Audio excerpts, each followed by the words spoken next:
Lain ku masalah imbangna, tapi pika keheuleuan ku guling-gulingna, waktu memang tidak akan berkurang karena nantinya akan diakumulasikan dan terlihat perpanjangan waktu begitu sangat panjang. Tetapi permainan Persib Bandung, ritme permainan Persib akan sangat terganggu kalau seandainya setiap pertandingan begitu banyak diberhentikan, dan itu selalu dilakukan oleh Bali United. Jeung Bali terobah-obah, anggawe siga kitu. Mari kita bahas dari sudut pandang penikmat sepak bola, bukan pengamat sepak bola. Dari Sabang sampai Merauke, kita bersaudara. Bobotoh, salam dunia dimanapun kalian berada. Tentu kita bersyukur karena Persib akhirnya gagal kalah. Walaupun saya tadi hampir saja deg-degan sekali dan agak sedikit panik. Mungkin menganggap ini adalah kekalahan pertama Persib Bandung dan harus di tangan Bali lagi yang terkenal begitu sulit untuk dikalahkan oleh Persib Bandung. Tapi akhirnya alhamdulillah gol dari Gustavo Polanco menyamakan kedudukan dan sampai saat ini kita belum terkalahkan, dan mudah-mudahan sampai akhir musim kita tidak terkalahkan, dan tidak terkalahkannya itu bukan hanya imbang tapi harus menang. Itu yang paling utama karena agak percuma juga bobotoh kalau seandainya tidak terkalahkan tapi imbang terus, kalah banyak poin, mending kene eleh sekali dua kali tapi menang terus kadituna. Nah, sebenarnya kita juga harus secara gentle bobotoh mengakui kalau Bali ini sebenarnya permainannya bagus. Sangat-sangat bagus, kita harus akui itu. Bahkan Bali juga memang merupakan salah satu tim besar di Indonesia, jadi wajar kalau memiliki permainan yang hebat. Dan bahkan di babak pertama, Persib Bandung begitu kesulitan untuk bisa menyerang Bali United. Begitu banyak gempuran-gempuran, bahkan kalau saya gak salah hanya ada satu peluang dari Persib Bandung di babak pertama. Tapi ya inilah Bali. Kalau permainan bagusnya itu harus tercederai, harus tercoreng sama permainan nyakil olo-olo nah gitu kan, sering mengulur-ngulur waktu. Entah itu ketika momen bola keluar di penjaga gawang Maringga, dia lama bawa bola, minum dulu apa dulu dan segala macamnya. Bahkan sampai ke anak gawang saja ikut-ikutan kayak yang udah disetting untuk memperlambat waktu, sampai Beckham Putra marah kan terlihat tadi, walaupun pada akhirnya respect juga kepada Beckham, terlihat ada gestur meminta maaf dan akan memberikan jersey kepada anak gawang itu. Dan juga di hal-hal lain, cedera lah di tengah, pergantian lama dan segala macamnya, bahkan ini tensinya tinggi banget, loba amak pisan pemain Persib, amak nanti ya karena perlakuan pemain Bali yang seolah-olah mengundur waktu pika keheuleuan pisan. Bahkan terlihat tadi ada di salah satu momen Everton kalau saya gak salah, dia ketika Nick ngasih umpan ke depan, dia kan salah posisi tuh tungkuan sehingga engkelnya agak tipalitek, dan di pas momen itu terlihat ya Besoni menenangkan, maksudnya tong gawat diangkut keluar, tong enggal berdiri. Itu kan terlihat banget bahwa menurut saya sih mundur-mundur waktu ini udah bagian dari strategi yang memang diciptakan oleh Bali United. Jadi bukan hanya kadang-kadang saja, enggak, tapi ini memang diciptakan setiap pertandingan. Dan saya kira juga Bali sudah berubah, karena saya jujur udah jarang banget nonton pertandingan di Liga Indonesia kecuali nonton Persib Bandung. Saya kira Bali ya dulu aja kayak gitunya. Kalau sekarang ternyata tetap aja kayak gitu.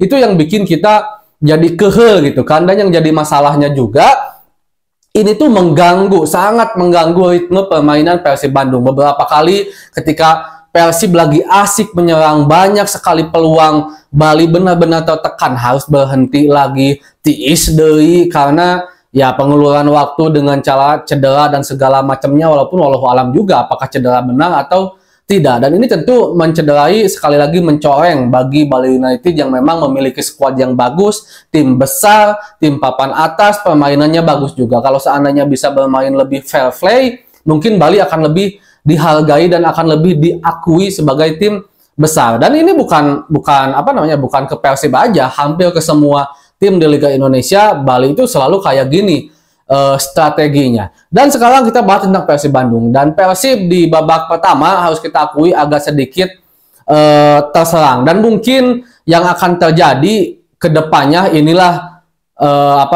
skema atau juga formasi Persib Bandung yang terbaru. Kemungkinan ya, karena kan saya sudah bilang dari awal ketika AFF beres, otomatis regulasi U22 kembali harus memainkan pemain U22. Sementara Bojan Hodak tidak mau mengganggu 4 belakang sebenarnya, yaitu Edo, Ahmad Irianto, Nick, dan juga Gustavo. Nah, kalau harus mengorbankan yang di depan, memainkan Ferdiansa atau juga Zulkifli, kelihatan di laga sebelumnya Ferdiansa sangat ambigu. Ini serang Persib Bandung begitu sangat kehilangan tajinya gitu kan. Kalau melawan tim-tim kecil mungkin masih oke, tapi kalau melawan tim-tim besar yang sangat esensial setiap detik seperti saat melawan Bali itu kan akan sangat menyulitkan. Kalau di tengah kita memutuskan memainkan Azikri, sulit juga. Sama, akhirnya keputusannya ya seperti ini, memainkan 3 back, ternyata Kakang, Nick, dan juga Gustavo Rangka. Itu strategi yang terkini, walaupun kita juga nggak tahu di pertandingan selanjutnya kalau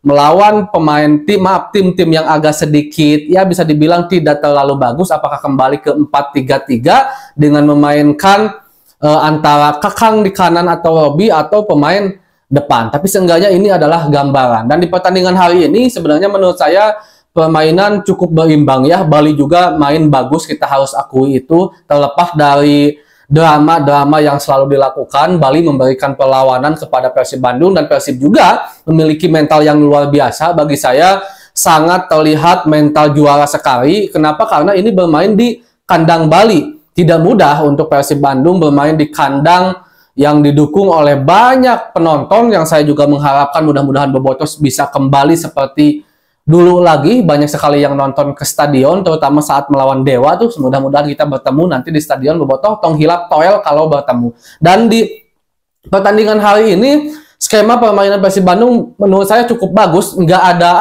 ada sebuah kejelekan. Setiap lini bermain apik, terlepas dari gol yang terjadi. Itu kan gol yang menurut saya hal yang wajar, memang sulit diantisipasi. Tapi bagi saya, entah itu penjaga gawang, back, pemain tengah, striker, semuanya bekerja keras dan bermain bagus. Cuman gagal menang ya karena Balinya juga bermain bagus. Harus kita akui seperti itu. Jadi secara gameplay permainan tidak ada yang berkurang dari Persib Bandung. Semuanya tetap bagus, stabil, sekaligus juga ini menandakan bahwa di putaran kedua insya Allah mudah-mudahan tetap ngebut, apalagi kalau jadi nanti ada pemain baru. Tidak ada pengurangan dari Persib Bandung, cuman sekarang tinggal PR-nya gimana kalau bertemu dengan tim-tim besar seperti ini. Dan di laga selanjutnya juga kita akan melawan PSBS Biak ya, kalau saya nggak salah, mohon dikoreksi Bobotoh kalau seandainya saya salah. Dan di laga melawan PSBS Biak akan bermain di Papua. PSBS Biak juga adalah tim yang bagus, itu sangat luar biasa sekali. Ini sekaligus akan menjadi